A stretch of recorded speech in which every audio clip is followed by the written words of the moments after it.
आणि मला चिरतारुण्याचा आशीर्वाद दिला तो तात्याराव सावरकरांनी. तात्याराव सावरकर,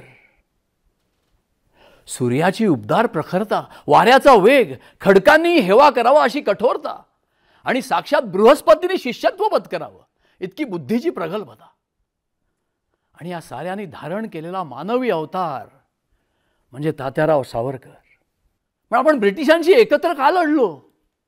भगतसिंगांनी फक्त पंजाब का नाही मागितला आणि सुभाषचंद्र बोस आझाद हिंद सेना घेऊन फक्त बंगालसाठी का नाही लढले?